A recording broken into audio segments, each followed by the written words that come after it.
Hello and welcome, one and all. Welcome to the Light 'em Up Lounge.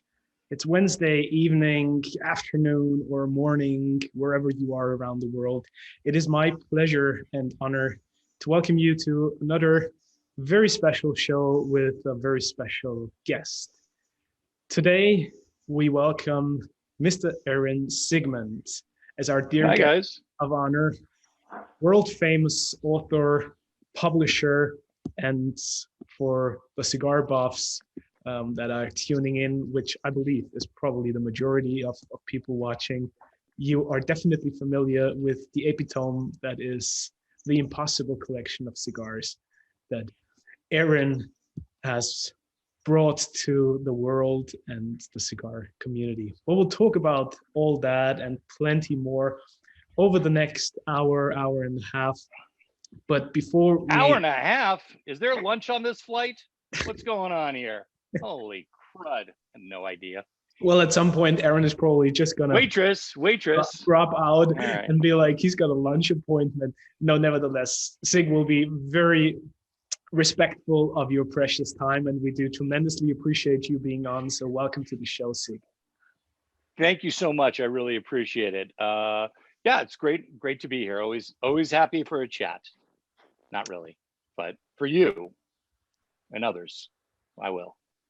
I told you before, it's you either think me funny now or funny later. It's only going to work out one way. I think I'm funny, so there you go. For all the people that are watching, if you have any questions that you always wanted to ask the one and only Aaron Sigmond, this is your opportunity. Put all your questions underneath the Facebook live stream. I'm always checking, I'm always watching. And so I'll make sure to forward those questions to Sig. And for all of you here at the lounge, regulars, family and friends, you know the spiel. Make yourselves heard. And I'm very much looking forward to an inspired conversation.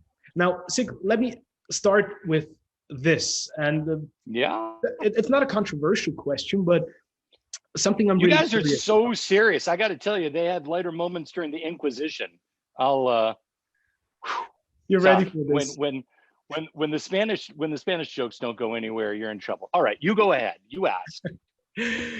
Sig, what I wanted to ask you first is that everything that you do now, all the publications that you spearheaded, the products you're associated with, and those you associate yourself with, they all have that luxury appeal and that very special glamour around them. And is that something that you always actively pursued from an early age on, or was it an evolutionary process throughout your life? Really quickly, somebody in the chat said nobody expects the Spanish Inquisition, and that is true and still funny. For the Monty Python fans out there, I guess I'll answer your question succinctly. It's always been like that. I've always had an appreciation. My mother instilled an appreciation in me for collecting, for artisan handcrafted products, things that are sartorially really specific and well executed, that extended. My father was a large wine collector. He had a respectable cognac collection as well. He was a cigar smoker, so that's where I kind of got that from. And then while I was good, it's no secret, while I was going to graduate school at UCLA in Los Angeles, I wound up becoming the general manager of the Davidoff of Geneva store on Rodeo Drive, which no longer exists, at a relatively young age. So I guess you could say certainly it's been there my whole life. Professionally, it's unequivocally been there my whole life. So, there is a kind of a universal rule that the watch guys, the cigar guys, the whiskey guys, the wine guys, the car guys, they may not all be the exact same guy, but they kind of pick and choose from these intersecting kind of categories of interest and create a really fascinating, to me, polymath kind of approach to life. So if you're really into whether it's Benchmade shoes or bespoke suits or whatever it is, they all kind of have this crossover. I don't know where the Hawaiian shirts come in, but I think they do. We can thank Waco for that. So So yeah, I think it's just always been there. To answer your question very succinctly, it's always been there. An appreciation for the finer things has always been there. I grew up in Los Angeles, but I traveled to. My father was from New York, and we traveled to Europe starting at a very young age. So it's just that old world appreciation for sure has always been there, and it's just grown exponentially over the course of my life and my career. So is it also something that you would say was just deeply engraved in your family's DNA, as a sort of an imprinting, or was it really an aspiration that you kind of developed for yourself? No, I think it was always there. When I look at my sister and I look at my mother still, it just was omnipresent. I mean, we had nice things and we lived well, and but we never took it for granted. There was always a real understanding that the things we got to do and the things we got to experience were special, and that there was a real appreciation to it. I don't know, when you drag a 9-year-old through the Jeu de Paume, and you say, look at these paintings and love them, that technique or that strategy really works. But as far as the rest goes, I think it really sunk in very soon at a very young age. I used to accompany my father on his buying trips up to Napa and Sonoma when Napa was very, very, very small as far as the number of producers went, and then, visiting the French wine countries and whatnot. So yeah, I think it's always been there, quite honestly. What else can you say? I grew up lucky. So as an editor and author, you become very close to the products and people that you work with and that you write about. Yet you also have to maintain sort of an objective distance and a certain independence.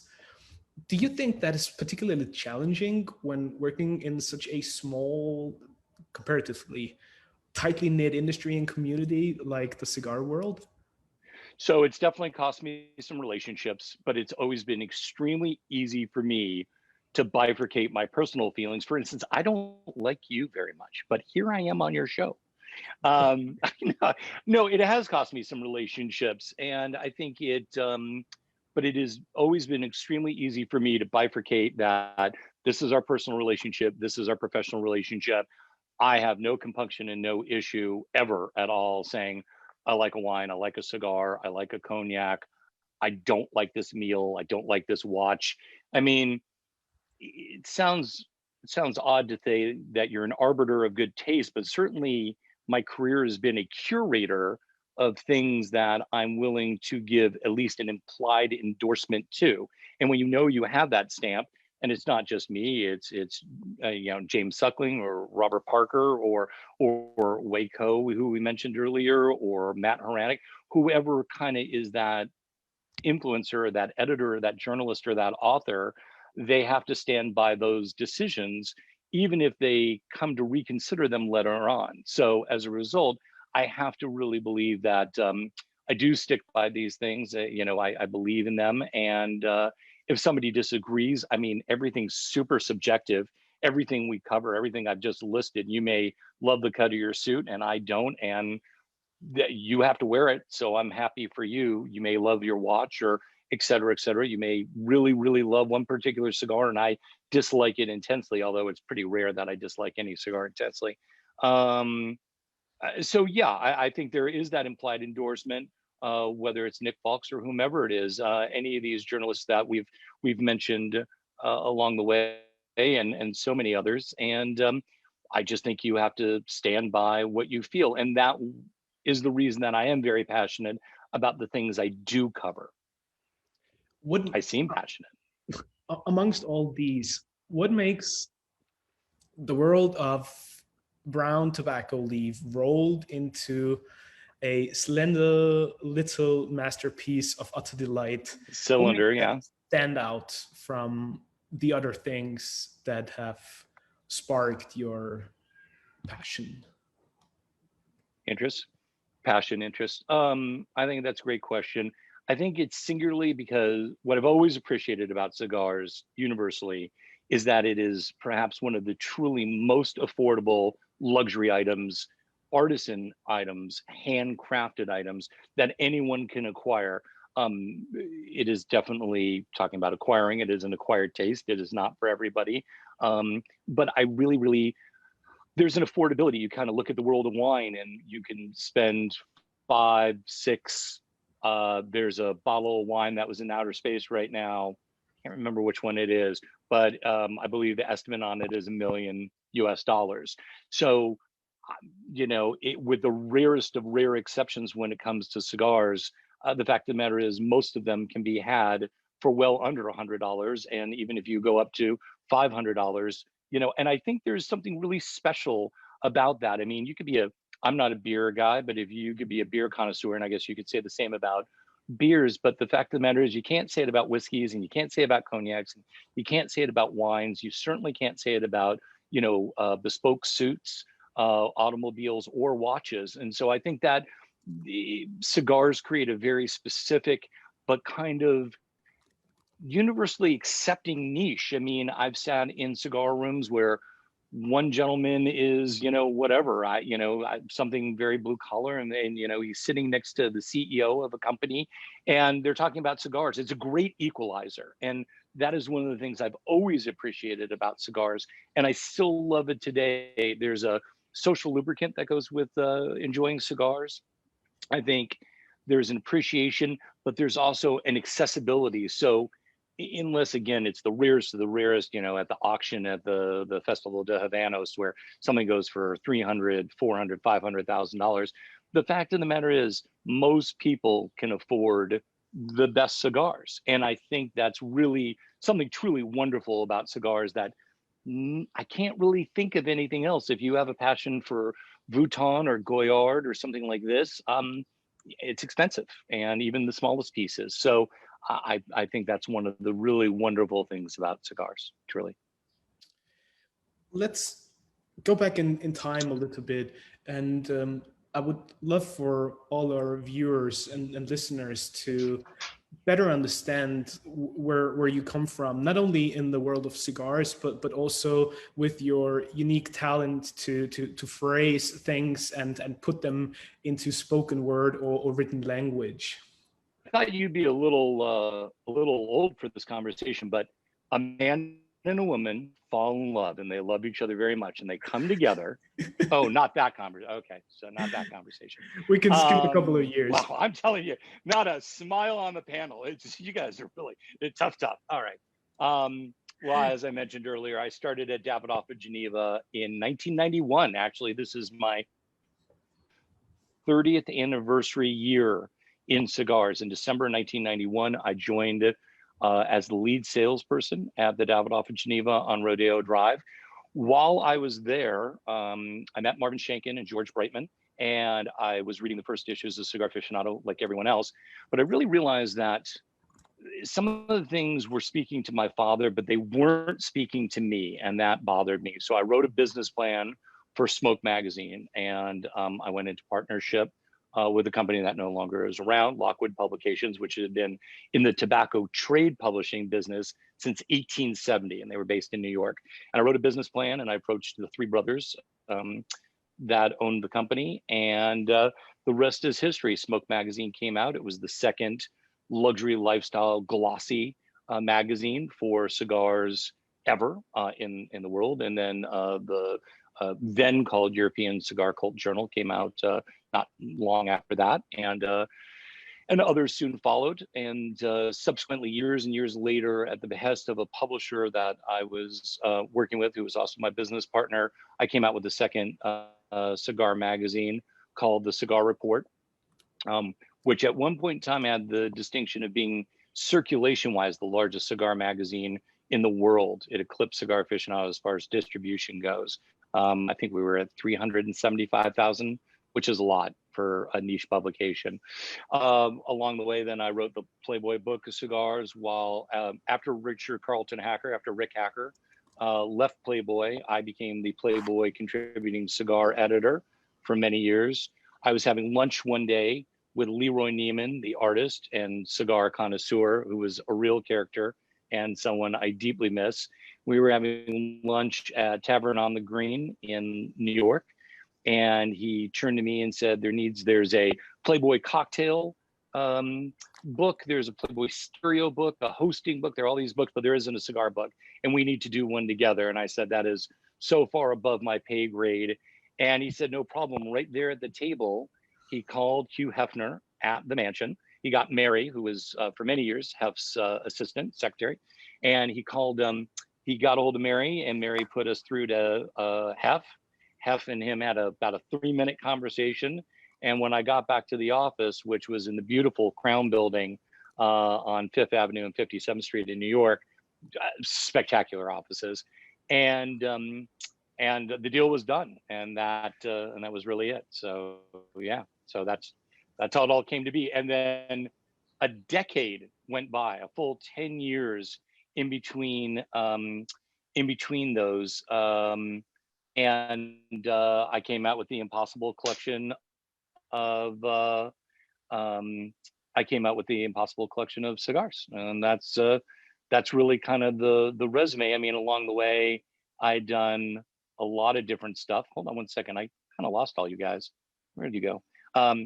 Yeah, so yeah, that's how it all happened. Along the way, I was the consulting creative director for General Cigar Company, makers of Macanudo and many other things, and there was that too. So I've been busy in the cigar industry. At some point in time, I've either done a project for or worked with Davidoff, General, Altatis, pretty much every major cigar, company out there. Not all of them, but a lot of them, and hopefully more to come is really what is exciting, which is the great thing about continuing on in an industry for so long. Did you feel more comfortable on sort of the independent author writer end, or when being directly involved as a consultant with some of the major brands that you mentioned? Or actually working full time for them? No, equally comfortable. I think it's all about motivation and inspiration, and the books and the magazines are very collaborative processes. There are whole teams behind them. It's not for just a single individual, and anyone who tells you other than that, it's just rubbish. And so quite candidly, I think it just doesn't matter whether I'm working as an independent author, because I'm never really independent. I'm working with a Brian Dawson, who's like my right-hand man. He is my line editor. I always have a book imprint editor. There's always a creative director involved. Sometimes there are sponsors of the books and underwriters. There's publishers. There's photo editors, on and on and on. So I really have to believe that it just doesn't matter, quite honestly. It's right shoe, left shoe. I mean, you're comfortable in both, right? Is Don taking a nap on me? I don't know. I feel like he is. Okay. You mentioned smoke. I'll try harder, Don. Go ahead. Sorry. We have to bring in Don at some point, so probably he can address all that directly. Well, I'm not stopping you. You got the controls, dude. So you mentioned Smoke magazine, and I'm very curious as to how was it different? How was it revolutionary in its own merits at the time you started with that project? So it just, I think it had really a younger, brasher approach. I mean, the signature issue that I always think where we really found our own way, we had the Red Hot Chili Peppers on the cover. They were stripped from the waist up. So that they had all their tattoos, and they had Hoyo de Monterrey double Coronas, and they were on a bright fuchsia pink background, and they were like mugging for the camera. And so you had Flea, and he was just crazy, and Chet, you had them all. And they were all either wearing leather pants or blue jeans. I think Flea was naked at one point in time, which was weird, but cool. It just, rock and roll, baby.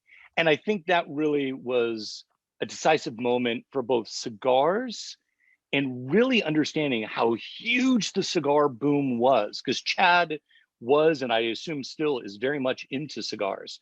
And so these guys were really into it. I mean, it was a day-long shoot, and we did all sorts of stuff for the interior of the book, and they were great, and they were smoking and puffing and just having a great time. And I think, you know, that is a very visual representation truly of the distinction between like Cigar Aficionado at the time or any of the European counterparts and Smoke Magazine. I couldn't imagine a better juxtaposition. You know, here's a very staid studio portrait of a movie star, a film star, very close up on Cigar Aficionado. You know, they're very, very specific kind of portraits. And here, basically 4 half-naked guys in a big pink room. That's pretty substantially different. Don knows what I'm talking about. He's been there. Nothing.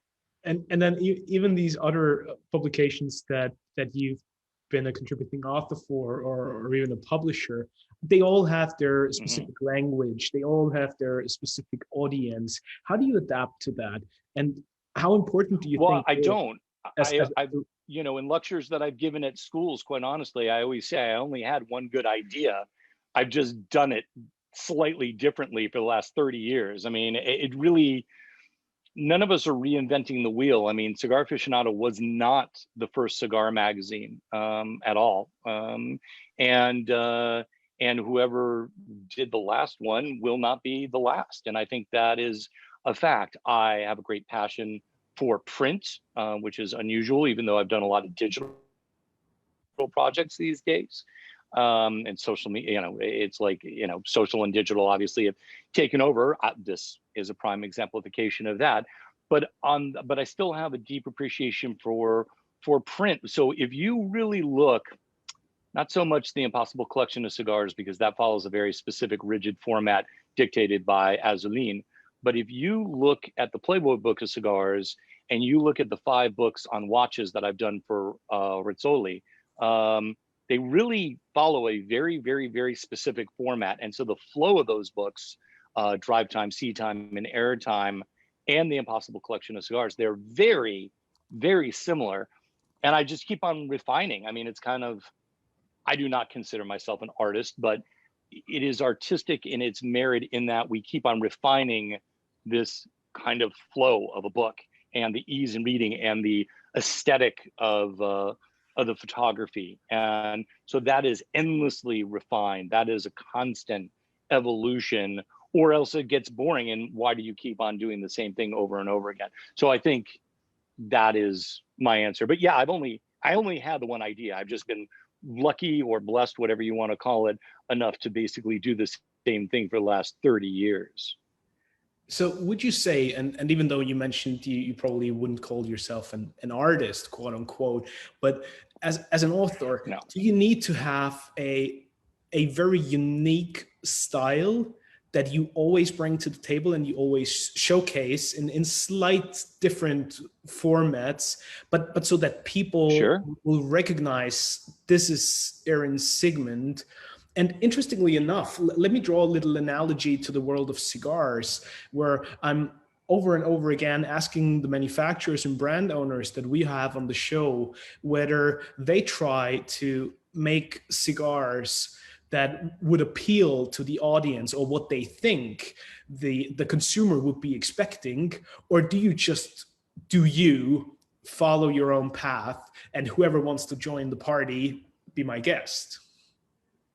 Right. Like Don and I, we're going to party afterwards and we're going to party hard. And he knows what I'm talking about. It's just never going to go anywhere.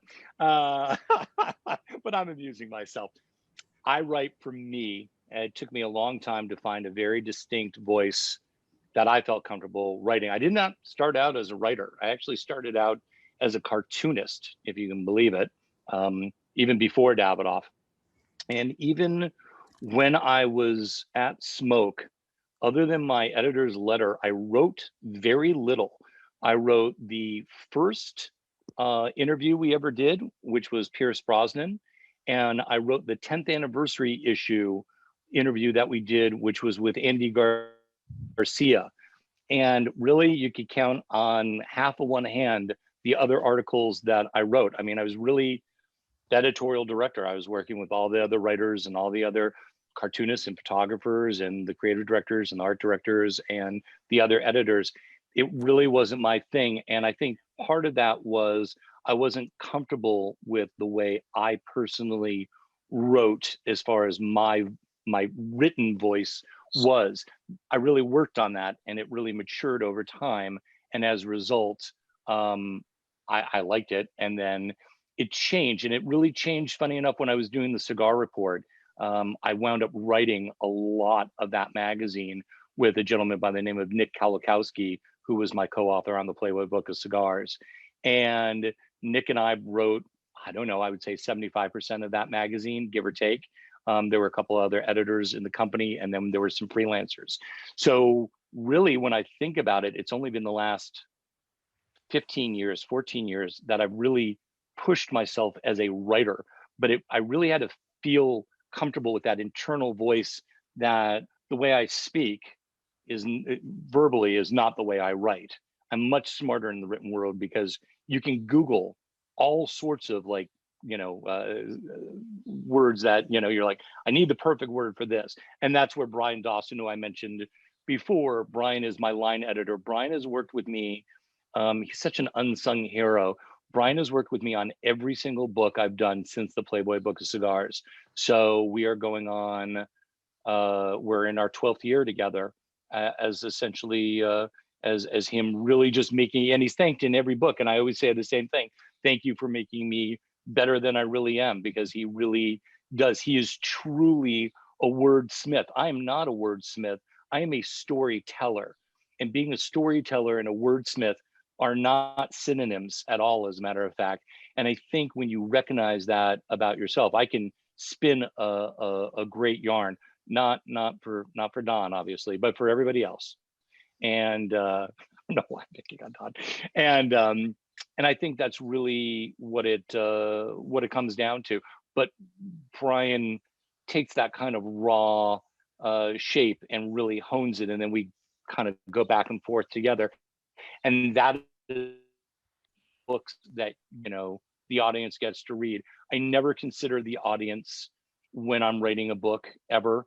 I think I'm on or something like that. That doesn't include my books. And I think the only time that I really think about the audience when I write, quite candidly, is when I'm writing the children's books. I just don't really think about, sorry, there's a bug there, the problems with the outdoors. When I'm writing a cigar book, or I'm writing a watch book, or I'm writing a book on wine, I really just assume there is a built-in audience for that subject. And luckily, that has turned out to be very, very true, because Playboy Book of Cigars went on to become a bestseller. The Impossible Collection of Cigars is an Azuline bestseller. Drive Time and Drive Time expanded edition from Rizzoli, my watch books on chronographs and racing, essentially, also went on to become bestsellers. So I assume people like the way I tell the story. I don't know. They tell me they do, and that's flattering and nice and humbling, quite honestly. I assume it's just not my mom buying every copy of these books, but you never know. And so, yeah, so that's the way it works with me. Every writer, we were talking about artists, every artist and every writer has their own process. Whether it comes, you're a painter and you have assistants, and some assistants just mix paint, and some people touch the canvas. And, I've worked with the same few people basically my whole writing career, and I never see that particularly changing. So that is the way I work, my process, and that is translated into a fortunate set of circumstances, for sure. As a matter of consequence, do you feel yourself more attracted by the brands that would share those same values and considerations? And to take it even a step further, do you think that this is also like the quintessential nature of the heritage brands that you refer to, or that Sure. you've gone into? Well, I love, I think if I was really going to call myself anything other than a storyteller, it's really a historian. What I'm obsessed with are the heritage brands. It's not that new brands don't interest me as well, but they'll never hold my personal interest like a heritage brand does. I think that is a huge part of it. The other part, to answer your question, whenever you have a kindred kind of spirit, whether it's a brand, whether it's the creative director of that brand, whether it's the master distiller, whether it's the cigar maker, whether it's the vintner, that makes it all the more special. But as I kind of mentioned earlier, birds of a feather flock together, and the watch guys and the cigar guys and the wine guys and the whiskey guys and the cognac guys and the car guys and the motorcycle guys, they're kind of, you know, the bespoke suit guys, they have part and parcel. They have a tendency and a propensity to be the same people, or they kind of pick and choose from those categories. So I think it's already innately, inherently there. And then I think you just kind of extrapolate it and you expand upon it. And again, it's, for me at least, it's all about the collaborative process. I love working with other people. I love fresh ideas. I love working with people who are substantially younger than me, because their views just aren't the same. The way they look at a heritage brand isn't at all the way I look at a heritage brand. And I love that. So to me, it all comes down, for me, the lowest denominator is that collaborative process, and finding somebody who speaks your language is all the more special.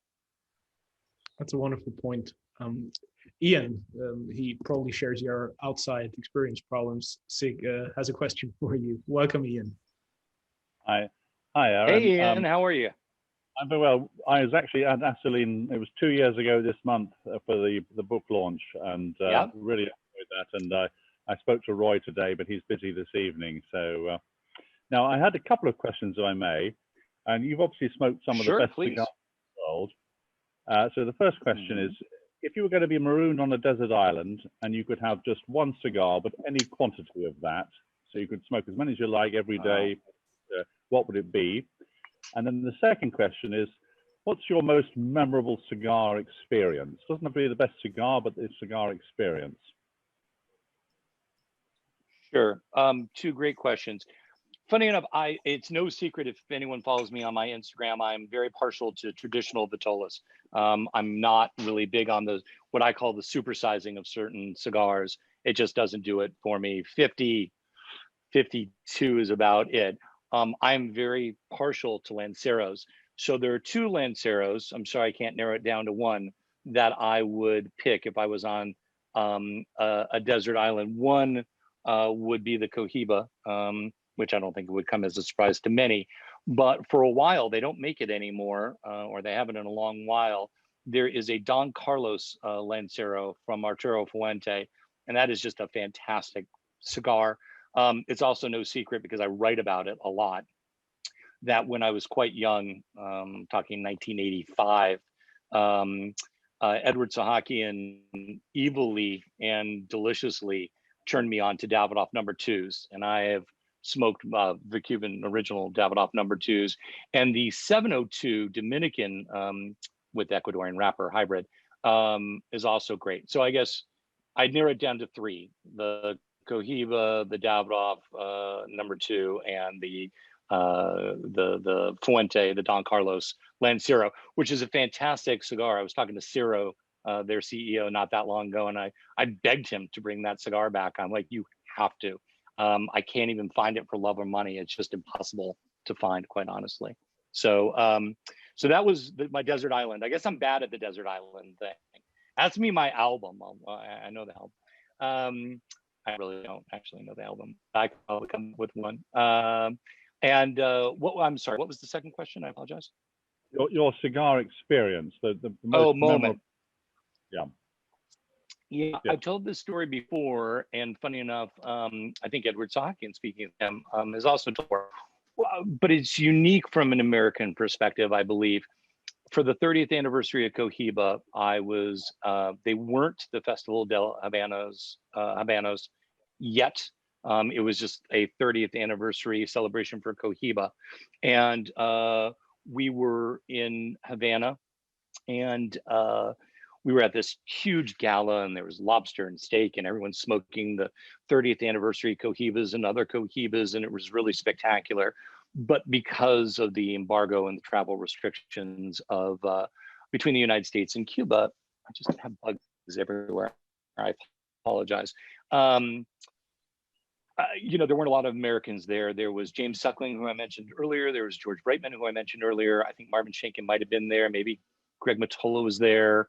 There were about a dozen of us. Maybe, I don't even think there were 20 Americans at this event of 800 people. And so we're sitting there smoking, and their announcement comes out, and they say there's going to be a special guest speaker. And there was Fidel Castro, who spoke extemporaneously for an hour and a half. Now, politics aside, and I know this is a very emotional conversation for some people, the fact of the matter is, as an American of my generation, to sit, I don't know, I was a couple hundred feet away from Fidel Castro, watching him give a speech without a teleprompter, without a script, without a podium. And the most remarkable thing that I can think of in regards to this speech is he had this woman who was his English translator, and it had long been rumored that Castro could speak fluent English. He just refused to. And so he's standing here. She was always on his right. And he says the word in Spanish, centavo, cent. And so she translates, she's about 10 words behind him. So he's speaking in Spanish ahead of her. He's listening to her in English, and she says, cent.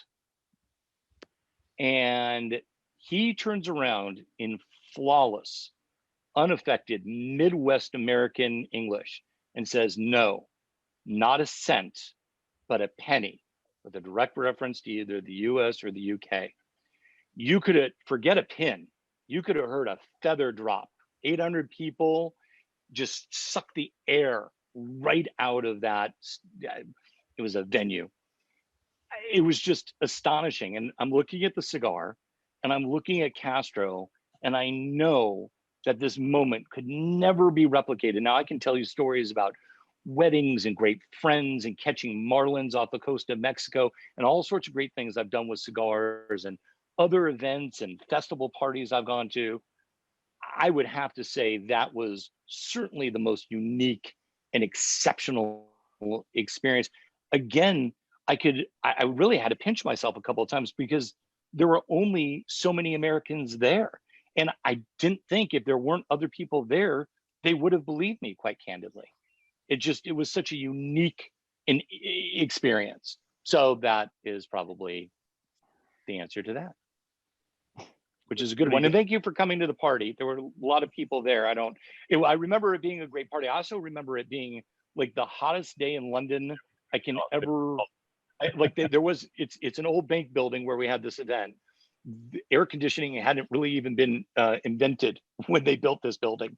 It was hotter than blazes, but I think everyone had a great time. And that was a very special night, and the couple of weeks that I spent there and subsequently bebopped around London and then on to Amsterdam were the last time I was in Europe due to COVID. So it's due to the pandemic. So it's looking forward to getting back. And it seems, London to me is always one of my absolute favorite cigar markets. There's always something going on there, and so many stores, and now lounges and rooftop smoking venues. It just it's really fantastic. So thank you. There's that. Yeah, with great pleasure. Since you already keeps on going out because I keep on talking. Since you mentioned some of those memorable experiences, I'm curious because you already had like that tremendous network, and you had the pleasure of meeting some of the most extraordinary people along your journey.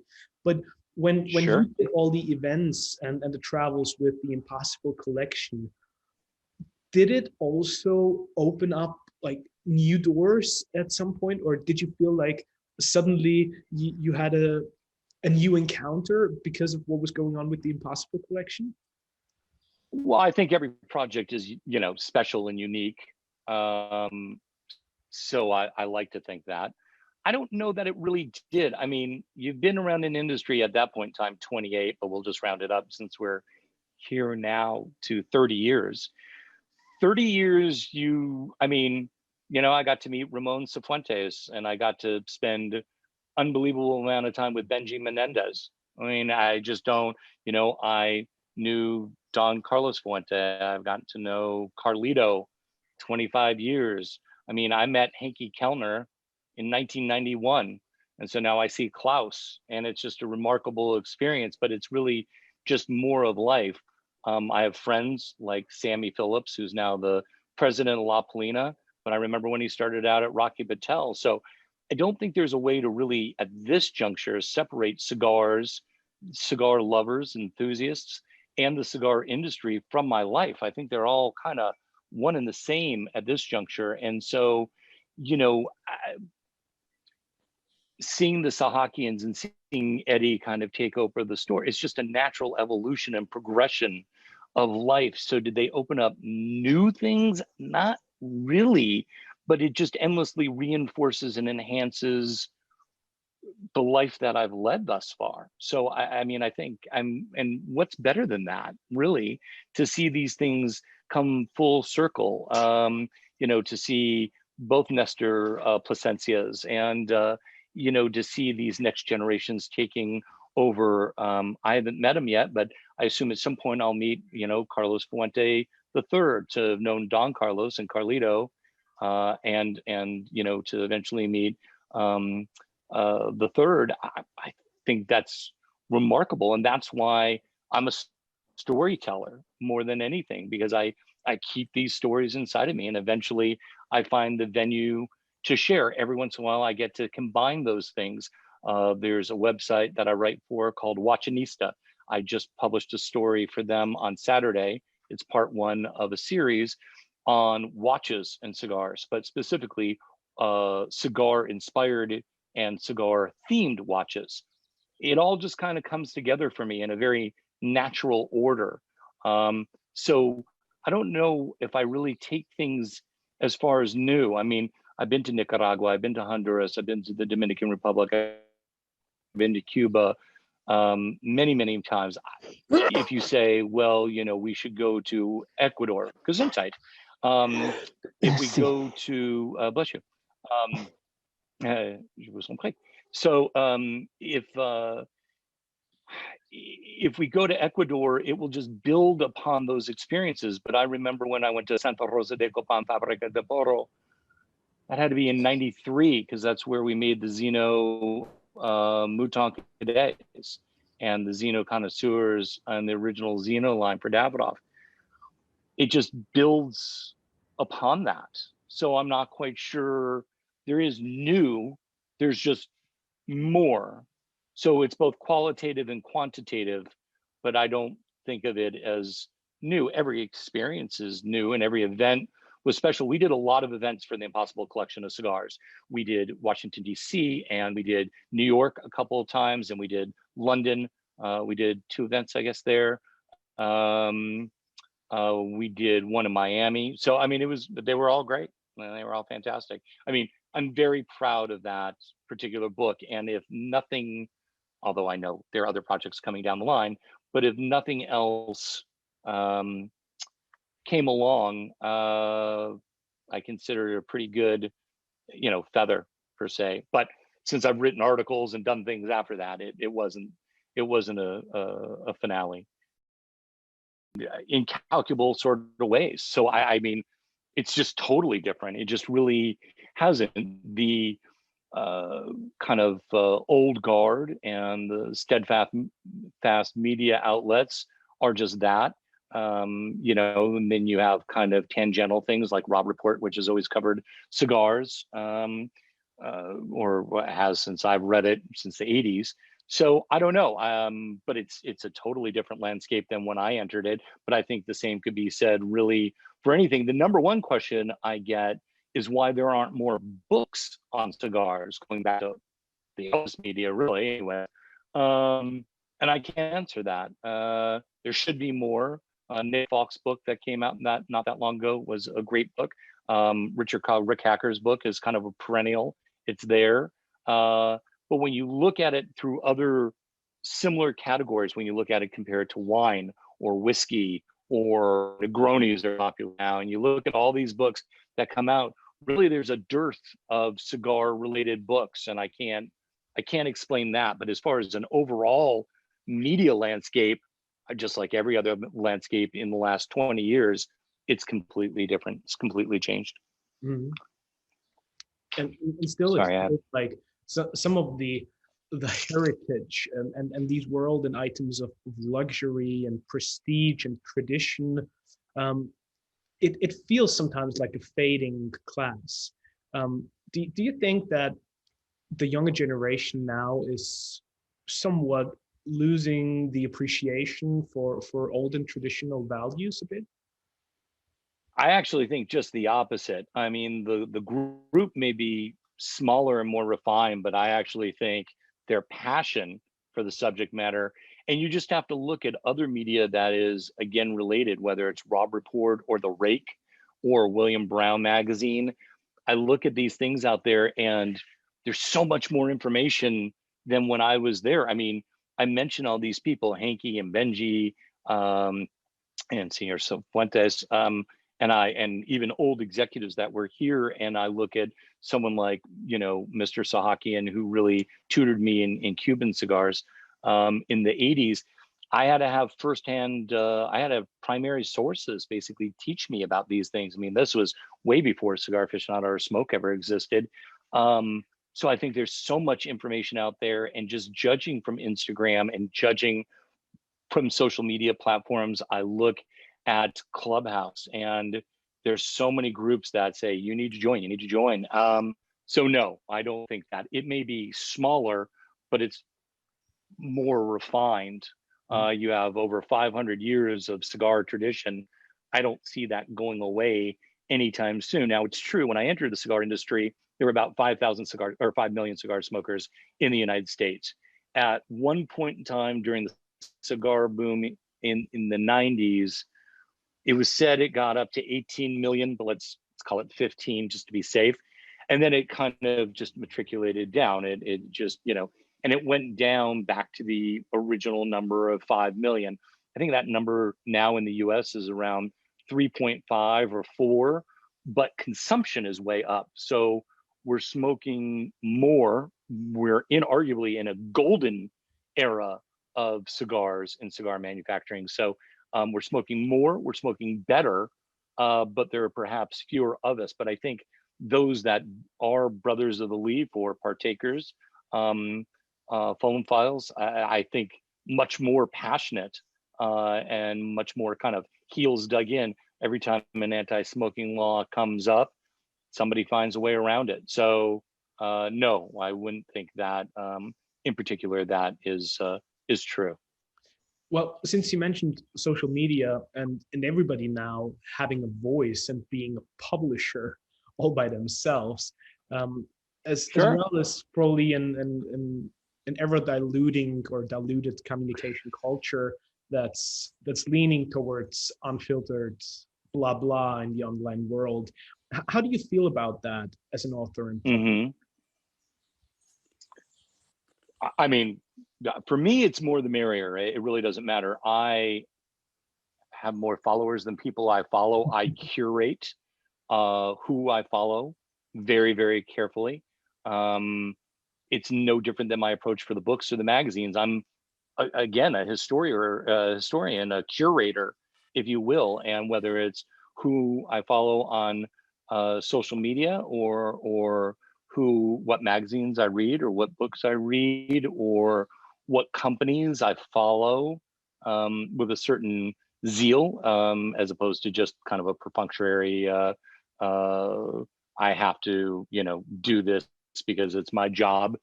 I think it's all about selection and curation. And so there are certain accounts that I just don't have any interest. I love beautiful women and I love cigars. And there are some really, really knowledgeable women on cigars. But when you kind of look at what we call in the United States, the cheesecake or kind of pinup shots of a girl very seductively with a cigar, that isn't an account I follow, not because I don't like what I'm seeing. It's just of no interest for me as far as the topic of cigars go, if that makes sense. Very much so. So to me, it's all about curation. Our dear brother Cy Sweeney from Ireland had a brilliant follow-up question on that. and he was curious whether you would consider and whether you would class social media as the best thing ever since Cigar Aficionado came out for promoting the cigar industry and the cigar culture to the world. I'm sure he meant Smoke Magazine and not CA, but yeah, go ahead. And has it improved the, in your opinion, like the sales of cigars and created more interest overall? Well, it has to. I think it would be difficult to argue the converse, even if you don't put somebody posts. Again, you can unfollow them or you can block them if you want to go to that extreme, but more is more. And I think, to me, I've actually, Ian was talking about Roy, who heads up Davidoff in London. Roy and I did this event together in London, and it was fantastic. And, you know, if not for Instagram, I don't know that we would be really friends. I mean, really stay in touch on a either a daily or a weekly basis. So it's not media in the conventional sense, right? It's also a form of communication. I get to know what Ian's doing, and Roy is doing, and what you're doing. And so I just don't see how I mean, it's a sticky wicket when it comes to other topics, let's say politics. But when it comes to wine, whiskey, cognac, and cigars, you either find somebody or a group of people who have similar flavor profile to you and tastes, and you want to follow them, or you don't. I mean, there are many bigger ethical questions about social media that on a very different panel we could talk about. But as far as cigars or the general category of kind of consumer luxury, I think it's the greatest thing since sliced bread, quite honestly. So, I mean, I'm older and I embrace it. I'm on Instagram, not just every day, but several times a day.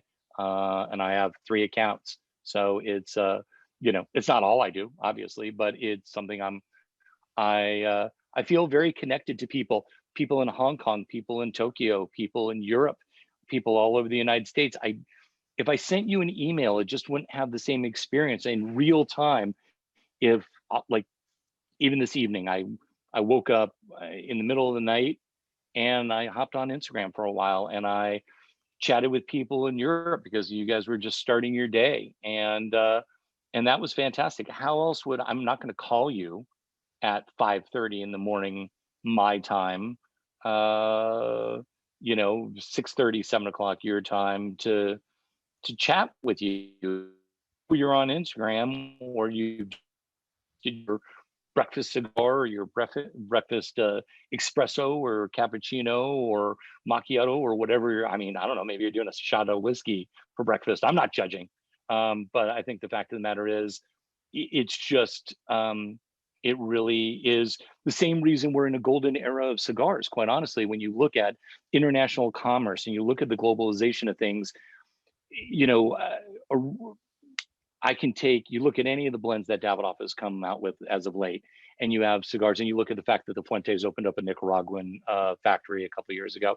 I mean, you have tobaccos from all over the cigar belt, the cigar tobacco belt, that now go into cigars, where it used to be, here's a Cameroon wrapper, here's a Connecticut wrapper, here's Dominican filler and binder, here's Cuban filler and binder. That's just not the world we live in anymore. You've got so much going on, and that is a physical embodiment of globalization. And, you know, Instagram or Twitter or and Clubhouse are just a kind of a digital version of that, I suppose. Now, besides the fact that breakfast is probably the most important drink of the day, and Ian just mentioned that a cigar for breakfast is a great way to start. I couldn't agree more. Agree with what you said about the connectivity, and this is also what Light 'em Up has always been about from the very beginning. And I mean, Riot, our dear brother from Dubai, is somebody that I had the pleasure to meet through Light 'em Up, and with all our regulars and friends and guests, we've truly become family. And speaking of, Riot has a question for you. So, Riot, brother. Sure, of course. Family. How are you, man? I'm good. I'm great. Such a pleasure. Such a pleasure. Such an honor. Good. I'm a No, big the honor's fan. mine. It's I'm a big oh, fan. This is likewise. such a Thanks. great opportunity to meet you. I love the sense of humor. I love the wittiness. And I was just chatting with Reinhard. And it's amazing. I've seen a lot of your interviews and a lot of stuff. I've done my homework repeatedly. I've come across several of your books and it's amazing the amount of and sense of humor that you have. Yet when you go through your books and you read your books, they don't really reflect that. And I don't see that in a bad way. Right. But your work is much more serious than your personality, and I mean that as a compliment on both sides of the spectrum. Well, thank you. I mean, yeah, it's weird. So my question, I have several questions. It depends on the book. Yeah.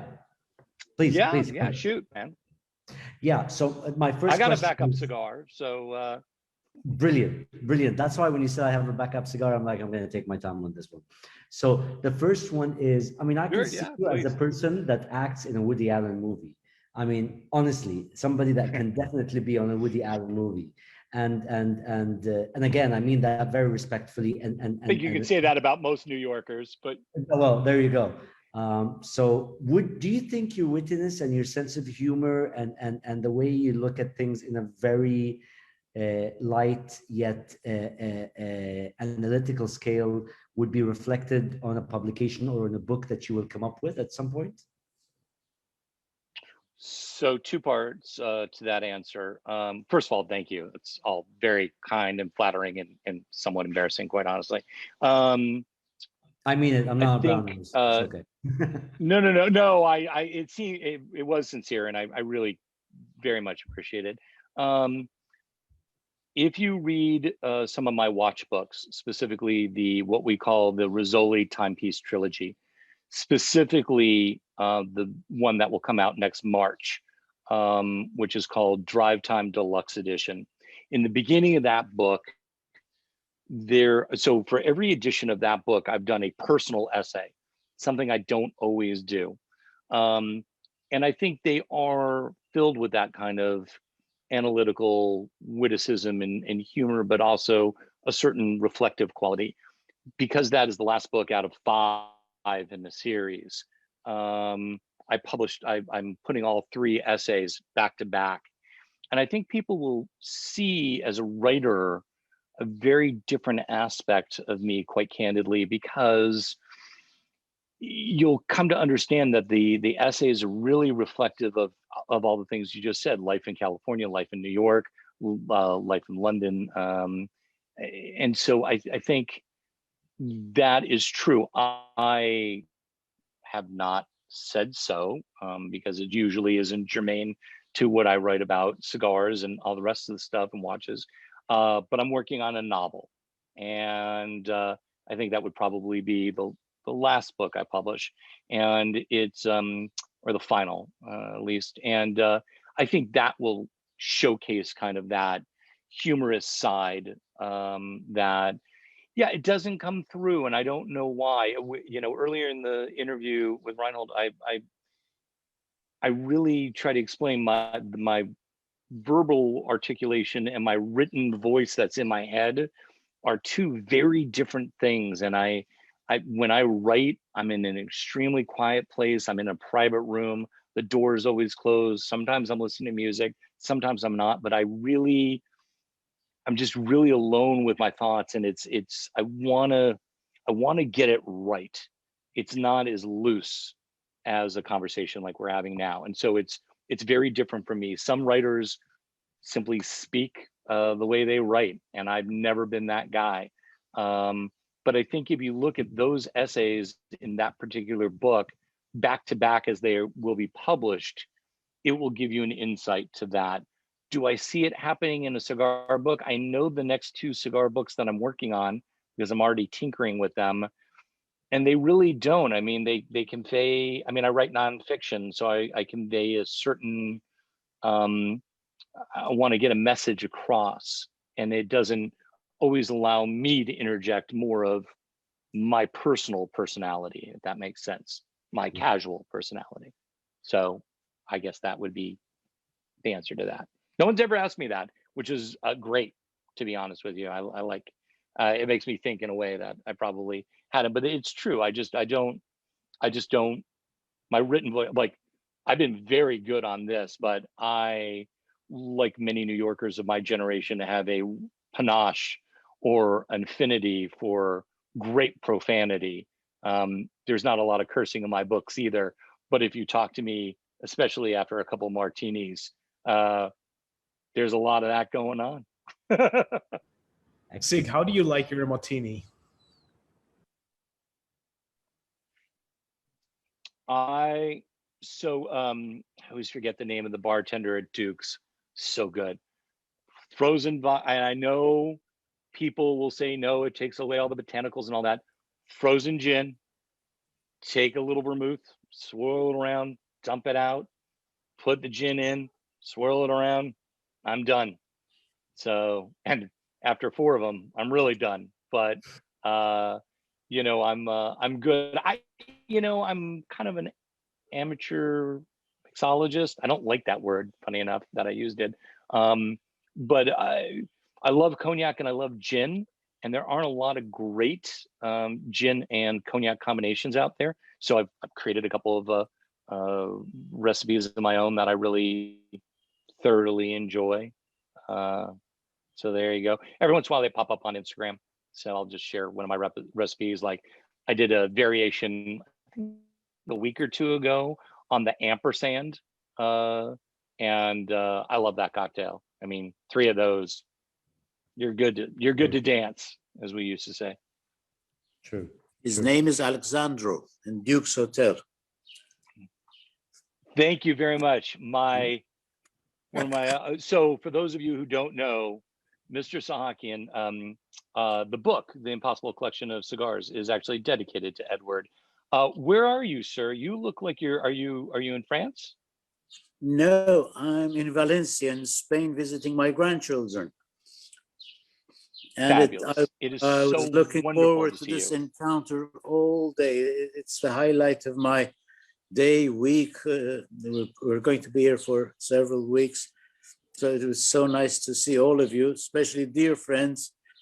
And it's a fantastic opportunity. Thank you, Reinhard. Thank you so much for organizing this. And Aaron, it's such a blessing to see you. I hope you are well. And likewise. How's your lovely daughter, yes. Dash? She's doing well.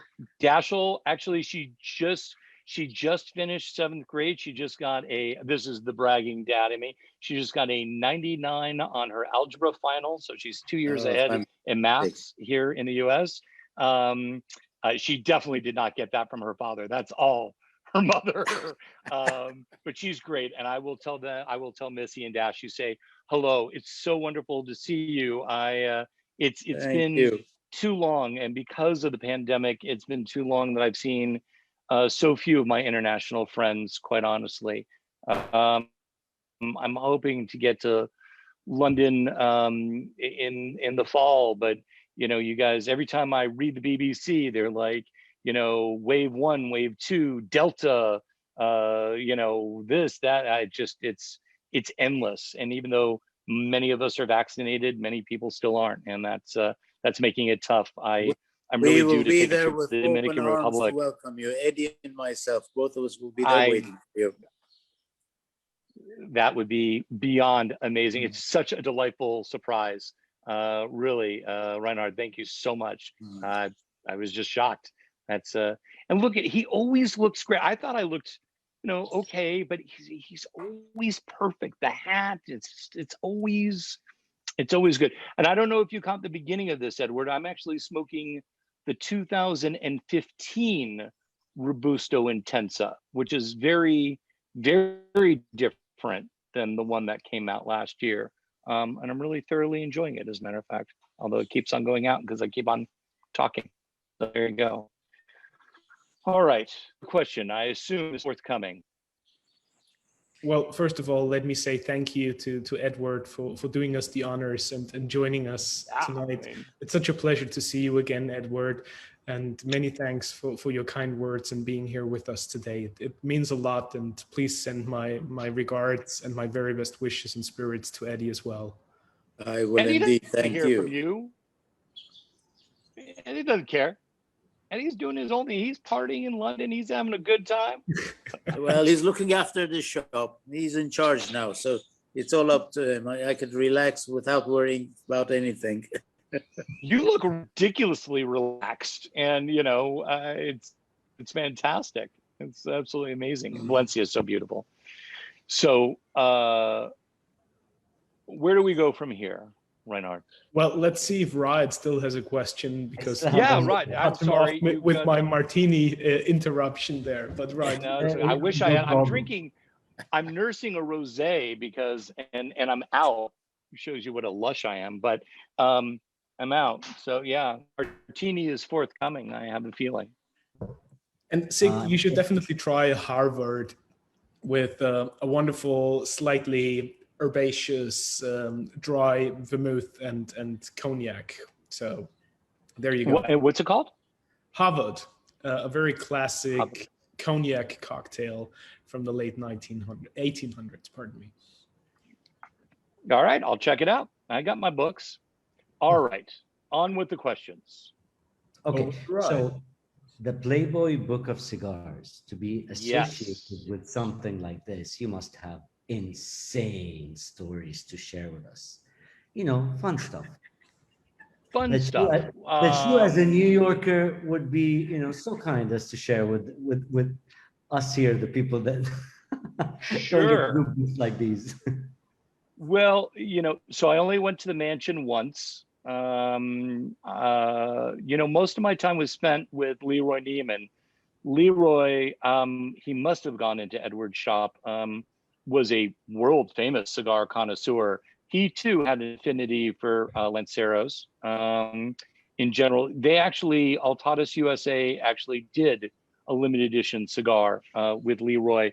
But I mean, they weren't, they're, as we like to say, they're not for the family audience, some of the stories, but the other stories are rather benign. I mean, there were still Playboy clubs around. As a matter of fact, the last one in New York just closed just right before the pandemic, as a matter of fact. And so I did some events there, and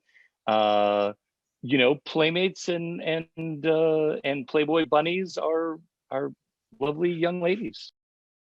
It was closed. It no longer existed by the time I got into the magazine business, and actually a group of investors and partners and I tried to buy that magazine. So in one way or the other, all the magazines that I looked at as a little boy growing up, I touched in one way or the other. Two I worked for and with, and the other one I tried to purchase. It breaks my heart to see what Playboy has become, which is basically just an intellectual property licensing entity, which is a crying shame. It was in so many ways truly an institution, the likes of which the world hadn't seen previously. And I don't know, given social media and digital media, we'll see again, although you never say never. It was such a remarkable thing, and to be affiliated with that and to have the book, people still ask me more about that book. I've come out with like 18 books since the Playboy Book of Cigars, and that is the number one book I'm still asked about. And it's been out of print now for several years.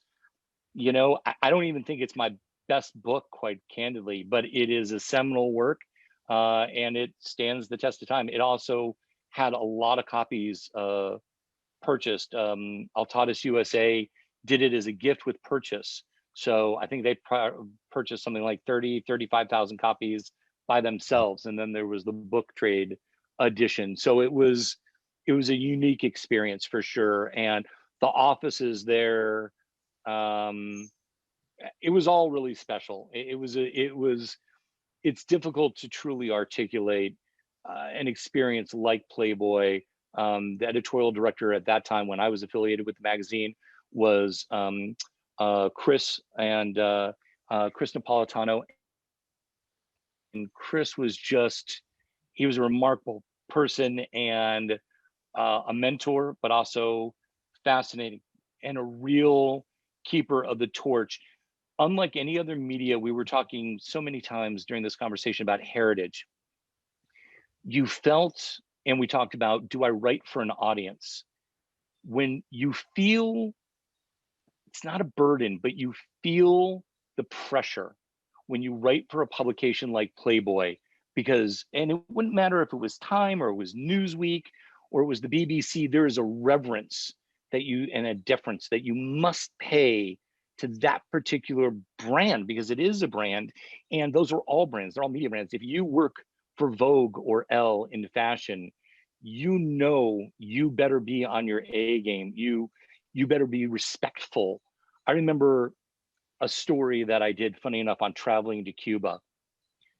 And I thought it was the greatest thing in the world. I wrote it in a very gonzo journalism, Hunter S. Thompson style. And I thought it was one of the best things I'd ever written. And even though he half read everything that ever went in that magazine from the day it was created until the day he died, everything. And he called me up. He never called me Aaron, and he never called me Sig. He called me Sigmond. And the way it worked in the phone system is Hef never called you. Mary called you. She didn't say hello. She didn't say good afternoon. She said, hold for Hef. So you pick up the phone. You saw on the digital display, it was the mansion. And you pick up the phone and she just hold for Hef. Hef comes up on the phone and says, Sigmond, I read that shitty article on Cuba you wrote. If you want to write that crap, you should go over to Rolling Stone. And he hung up. And that was the end of the story and the end of the article and the end of the conversation. That was just it. And that's how it rolled. And that one conversation made me rethink my entire approach. Even if I was answering a question on cigars for the Playboy Advisor with Chip, who was the Playboy Advisor at the time, he was the editor of that department, I never forgot that conversation with Hef. And I had to rewrite the whole article, and it was like 6,000 words. It was an insanely long piece. It wound up being significantly shorter. And I think I really realized what it was like to be affiliated. When an affiliation like Playboy lasts your whole career. When I went into the Playboy Club and did an event for them, it was years and years after I had left the company and they had actually closed their New York offices, even though the Playboy Club was still there. You were part of the family. You were royalty. You were part of that. And so it was something so much bigger than anything you could create. Even if you're an entrepreneur like Edward, like myself, a media entrepreneur, this was so much bigger than anything you could ever imagine. And it made me recalibrate and rethink every approach that I had to being affiliated with Playboy. So that's the one story. It's a pretty clean story. So it's it's the one I can, I don't think I've ever told it, to be honest with you, or not in a long while. So there you go. Speaking of that is the Playboy experience. Speaking of heritage, speaking of Playboy, yes, sir. And speaking of amazing stories, here's another special guest for you that would like to say hello, and who also just happens to delight us and provide us with what some people consider the most exceptional cigar wrapper in the world, Mr. Meerapfel. Hey, brother, how you doing? Hey, I'm good. There he is. Listen, Sig, how are you? I'm very disappointed because you're keeping everything so sterile. You're disappointed in me. I'm disappointed that you're overdressed for this occasion. You know, you're being always with the talus and the hat. It's just so much. Baby, it's summer. Loosen up. Look at Ian. He's even gotten. This is like a PG-13, man. I've been really good. I've been really pretty good. Sig, you're broadcasting to Europe. You got to start cussing, man. People don't understand you over here. I know. I'm working on it. I can't say bad words. Can you talk to Cero and start telling him, give him some more wrapper or something? I need some Don Carlos Lanceros. I miss that cigar so much. Ian asked me my Desert Island cigar, and I said a Davidoff No. 2, a Cohiba Lancero, and a Arturo Fuente Don Carlos Lancero, and there are just none to be had. You get them on that. You get Carlito on the phone. When you get a few, bring some back to Brussels for me, will you? Oh my God, they're so good. Such a great, and it's unusual, quite honestly, it's a little fully bodied because of that Vitola. It's a thinner cigar, but it's a bigger cigar for that particular blend. So there you go. But it's lovely to see. Is that the Maltese Falcon did you steal that from Bogey? What's going on behind you? No, I stole it from Stefano Ricci, man. I walked into that store, and when I saw the price I had to pay for a suit, I took the furniture, I took the eagle, and I tried to steal the real estate as well. Well, why not? This is what real money is. I wanted to come and pay my respect. You're an exceptional human being. You're an exceptional writer. You're an exceptional friend, and keep doing whatever it is you're doing because you're touching a lot of people whilst you're doing it. Long life to you. And back to Mr. Aaron. And you. That's very kind. Thank you so much. It's so good to see you. We WhatsApp every once in a while, but I just miss being in Europe so much and seeing all these familiar faces. It's just driving me crazy. It just travel is just so arduous these days. It's just so unfair. But that's what it is. Weren't you just went somewhere? I saw on Instagram you got on a plane. I don't think you said where you went. Yeah, we're gonna keep that confidential. Did you say? Unless you start telling me about the Playboy Mansion, I'm not talking about my flights. I will tell you, the best Playboy stories that I have did not.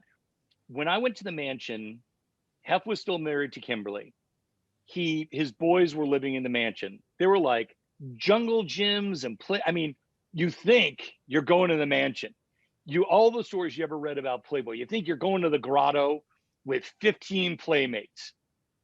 I got to see the nanny like herding around the kids while we're all smoking the original Playboy by Don Diego cigar. That's why I went. I went for the launch of the Don Diego Playboy cigar that came out forever ago. Eventually, Playboy did three cigars with Altadas USA. They did the Don Diego, they did the Playboy cigar, which was mostly Nicaraguan, but I can't remember the combination.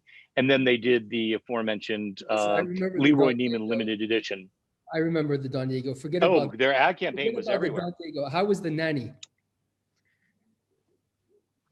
Nanny was hot. I'm sure Kimberly wasn't too happy about that. I'm sure she was a former playmate or something. Everyone who ever worked there, and thankfully not me, had been nude in that magazine at some point in time. I mean, it was ridiculous, quite honestly. It was silly. It was silliness. Oh, see, now I'm out of wine, and now everyone's having a cocktail. It's just not. All of a sudden. But I am lighting up a. Right, exactly. Yeah, because everyone wants the Playboy stories. Yeah, it was. But there's a whole. I will tell you, much to everyone's probably dismay or disappointment.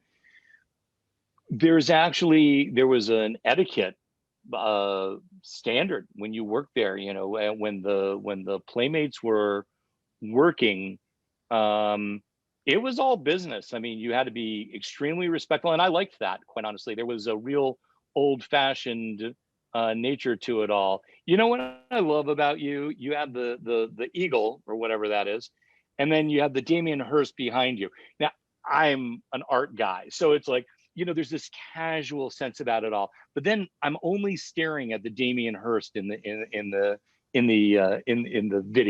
So what can I say? Yeah. So there are rules now after the event or after the party, no rules, but during the event, rules.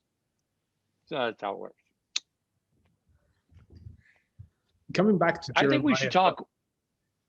Oh, wait, you want to talk about Jeremiah? I was going to talk about Edward and the Davidoff #2, but you do you, and I'll just hang out. So, Zig, the floor is yours. Go ahead, please. So I think one of the interesting things, we talked early in the show about what binds people and the new experiences or the experiences, and I've told this story many times, and I'm sure Edward is quite tired of hearing it, but here I was, it's 1985, the store's been open exactly 5 years. Here's this American kid, weaned on Macanudos, because, what else were we really smoking in the US then? And I was going for a semester. I did an exchange program with one of the colleges at Cambridge, Selwyn, and that Jeremiah went to as well. As a matter of fact, we've talked about that. And you know, I would take the train into London, and Edward was so patient, but he also knew that I didn't really have a pot to piss in, quite candidly. I mean, I had a couple of bucks, but I wasn't going to be buying box after box after box. And so what's the first thing he says is like, you need to appreciate a Davidoff number 2, a cigar that probably even then was the price of like 5 Macanudos. I don't know, something like that. And, you know, you talk about the bonds, and you talk about the tour, and you talk about the experiences. The last time I had a memorable Davidoff number 2.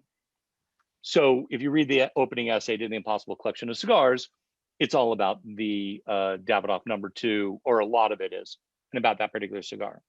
So after the day after, 2 days after we did the event at Maison Azaline, Edward invites me graciously and kindly to lunch.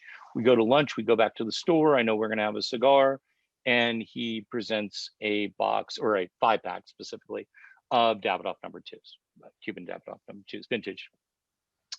And he smokes one and I smoke one together.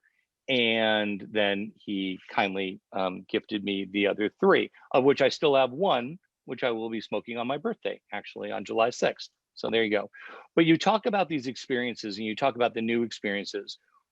I don't know how old Eddie was in 1985. I'm trying to think how old I was. I would have been 18, 19, depending on when we met.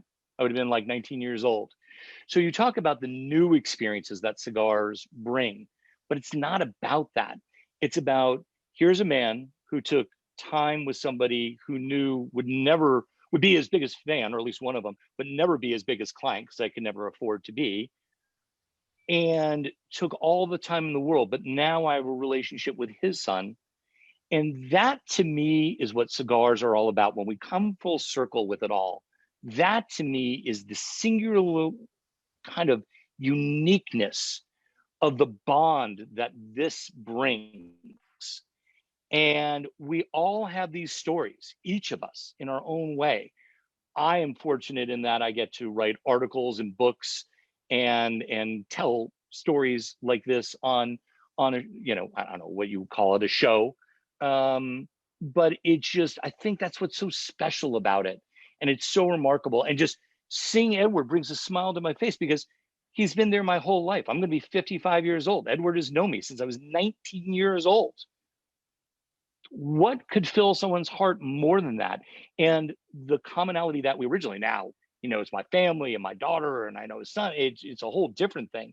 But what originally bonded us was his knowledge of cigars and my insatiable thirst for knowledge about specifically cigars that I could not get in the United States, and knew a semester later that I would not be able to have access to those cigars. Ludwig. Wow, that was just a show killer. I don't. Did I just kill the vibe there? I don't know.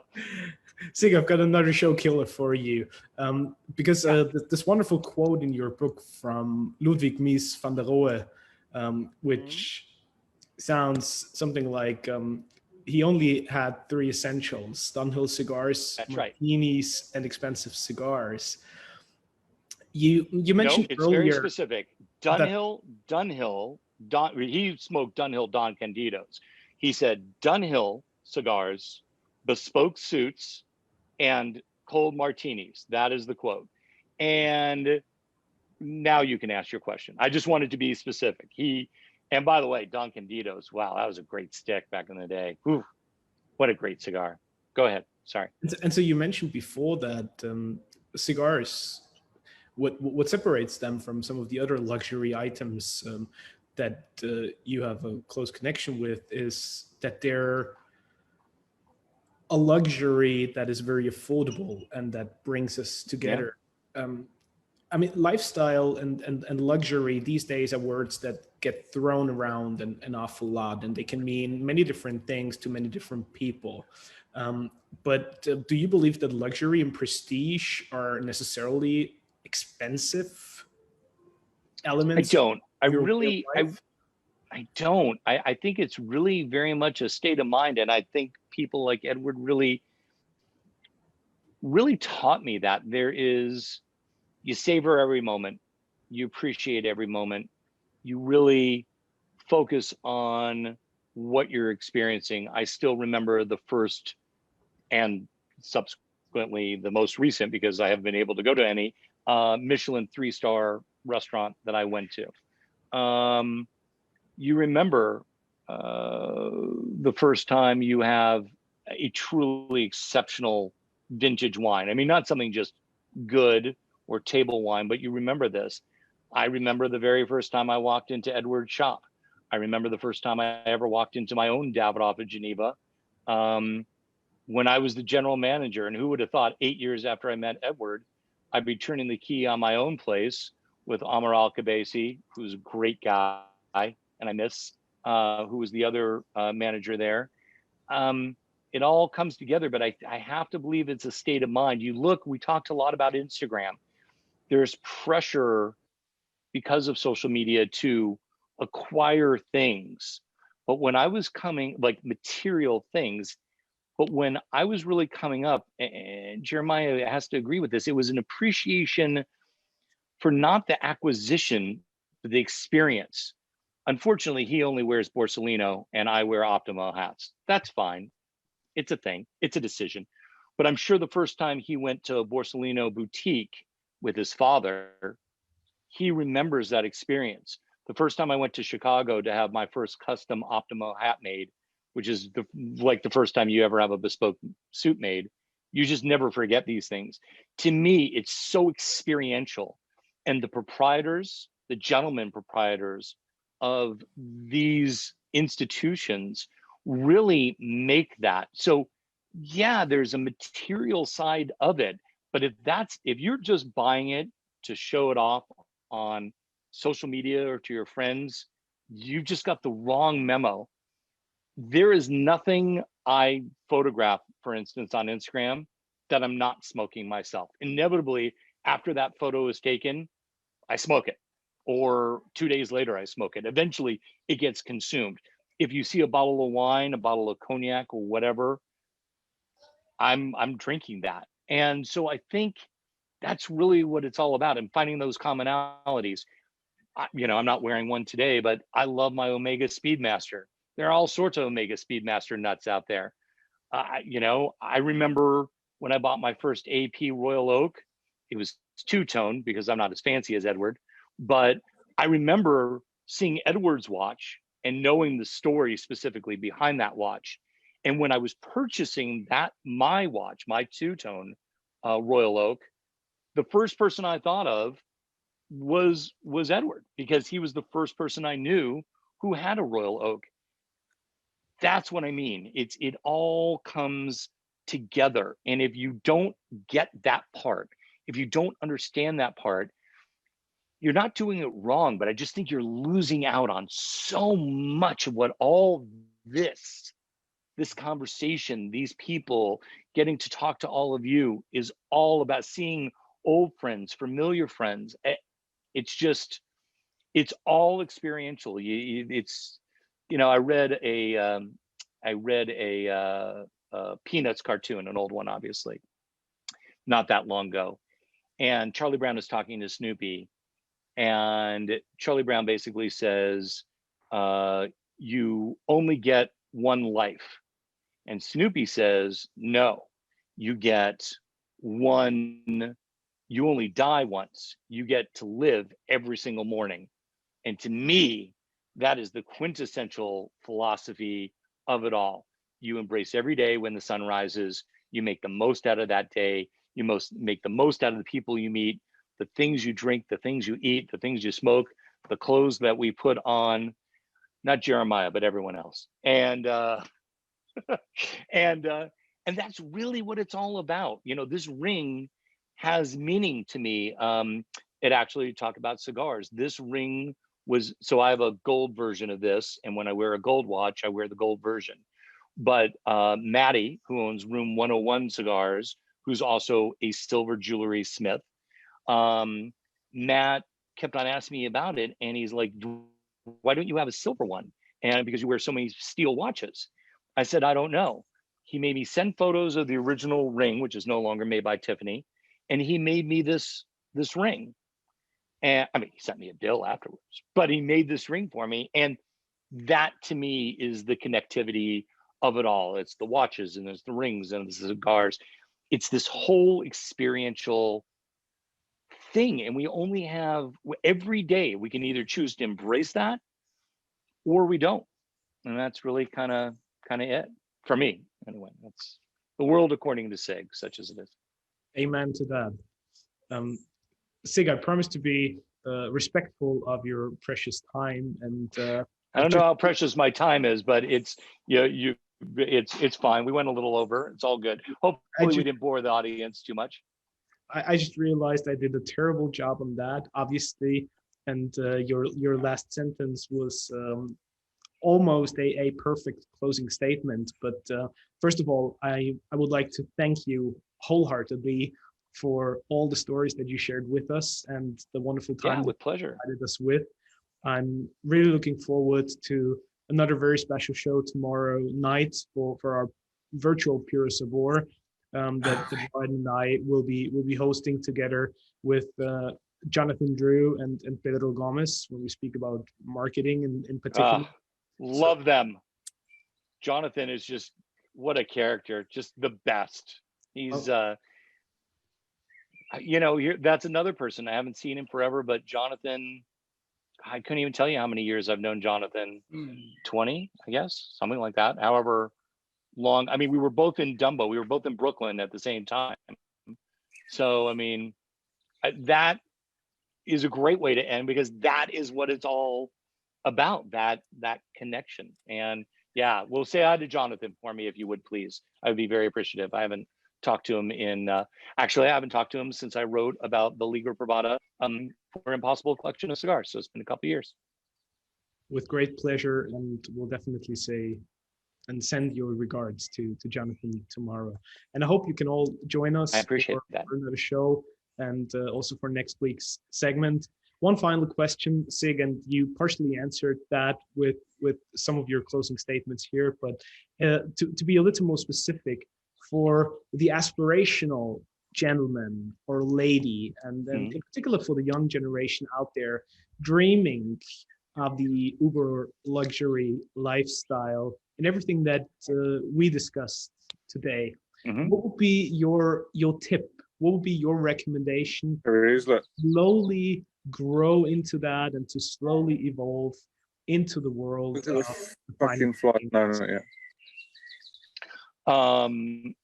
I think Edward and I would probably both defer to Zeno on that, which is smoke less and smoke better. Quite candidly, it's not about volume. Yeah. Well, I'm not allowed to plug brands, but sure, you could do that. Yeah, I think that's really what it's about. I mean, I'd rather see somebody save up and buy one exceptional bottle of wine or smoke one exceptional cigar a week to really understand and appreciate things the way they should be. And as their life progresses, and hopefully their finances and successes allow them to enjoy all the fruits that are out there, they can grow. But to me, that's what it's about. And as a connoisseur, which is another word I tend to avoid, but it's never ending, right? If you start with a Macallan 12, or in my case, the 15 white oak, the fine oak, and eventually one day you have the Macallan 55, it's, eventually there will be a Macallan 60. So I think that's what it's all about. It's incremental steps, but it's really understanding and appreciating and focusing on the moment and what you're really smoking, imbibing, the conversations you're having, the meals that you're savoring, That to me is what it's really all about. And I think that is the one detrimental thing about social media. You just see it and you see people have it all instantaneously. But you have to start somewhere. And if there is one thing I would say is really deferring to the school of Zeno and really, buy something exceptional and buy one of them, as opposed to buy one cashmere sweater, as opposed to 10 acrylic sweaters. In the end, you'll just be the better for it, and you'll have a greater understanding of what this is all about. Aaron Sigmond, many, many thanks for joining us at the Light 'em Thank you. Up. And thank you for a wonderful conversation.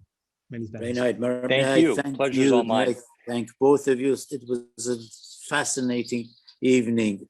I could not think of a better way of spending time with the dear friends. And can I just add one little sentence, which I always say, is you cannot put value on pleasure. Everybody's pleasure is the most expensive thing. It doesn't matter how much you spend. Everybody to his own pocket, but never put value on pleasure. You can't say 1 hour of pleasure is worth that many pounds. No, there are moments in life which no money could ever replace. And this evening has been one of those moments, or more than a moment, hour and a half, perhaps more. And it was great. Thank you so much. Thank you, both of you. And thank for all the participants. Meerapfel, it was lovely to see you as well. It was so nice to see all dear friends all together. Thank you very much. Nice to see you as well. Thank you for joining, Edward. Such a treat. Such a treat. And enjoy your time with your daughter and your grandchildren. Thank you. My granddaughter is the same age as Dash, by the way. I remembered that. Yes, I remembered that. Exactly. So here we are. Another thing in common. To your good health. Absolutely. Absolutely. And yours, sir. And yours. Thank you so much. Actually, the last drop. Cheers. All right. Reinhard, are you